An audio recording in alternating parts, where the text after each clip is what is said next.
Hello guys, Steven here. Welcome to this YouTube videos, and today we're going to cover some of the basic method of how to really value support.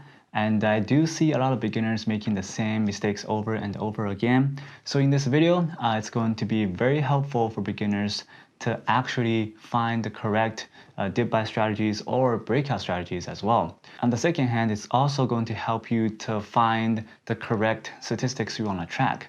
So before I start this video, make sure to click the like button and subscribe. Let's get into the video. So the first method you have to learn from support is volume and support has to combine with each other to form a solid ground for you to dip buy.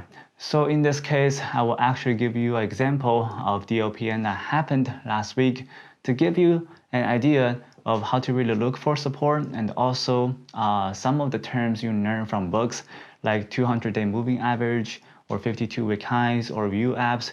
These type of terms, they don't usually work as a support. So that's why a lot of people tend to make the mistakes by using that type of price point as their support, also as a risk level. That's why they tend to take a lot of losses by using these terms. So let's look at DLPN. For the overall chart, that the stock never performed a huge spike like last week and traded 160 million shares on the first green day. So when you are looking at the first green day, it's a very bullish sign, and also it's very difficult to short into. That's why most of the short squeezes happen on the first green day. Now, once we know that the momentum is driven upwards, we want to find what's the correct support for us to either dip buy or to buy the breakouts, or if you are shorting a ticker, you want to know where you want to cover. Normally, you want to cover right before the support.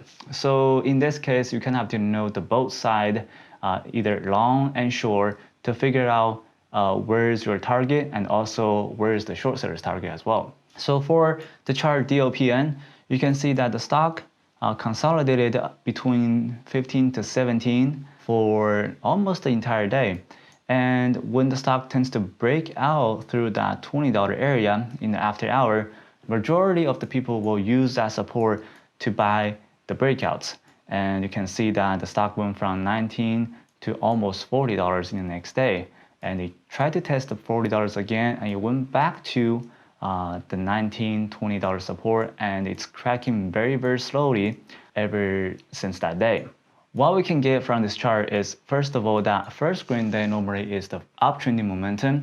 When the stock tends to go red on the day, that stock tends to switch its momentum and going back to the support. So in this case, we have two different mindsets for long and short. Let's go over the long side. As I said on the first point, that volume and support has to combine with each other to actually form a solid ground for you to dip buy. So the more dense the volume that trades in that specific consolidation area, the harder for the support to crack. So in this case, DLPN traded 100 million volume, and the consolidation is pretty tight. It's between 15 to 20, and once it breaks out in after hour, that the stock tends to flip double of its price. So for this specific case, as I mentioned in the previous couple of videos, that the smaller the market cap is, the higher the stock tends to go. DLPN that has around 100 million market cap, that's considered to be a very small market cap. So the potential of the stock going higher is greater than GameStop, GME. So the first thing you want to write down will be that the more volume that trades in the one specific consolidation area, the more winning percentage you will have by dip buying from the support.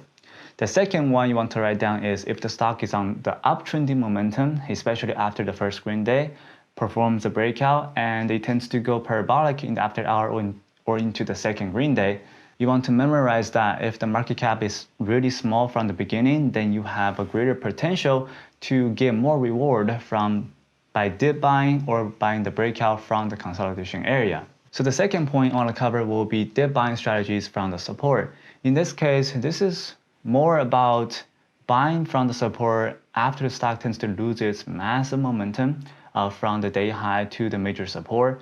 More of GME, which I talked about previous couple of videos, and that's a great opportunity dip buying from $100 area. For DLPN, you can use that as well. So the faster the drop is, the more likely that the stock tends to bounce from the major support. So let's try to use that method on DLPN.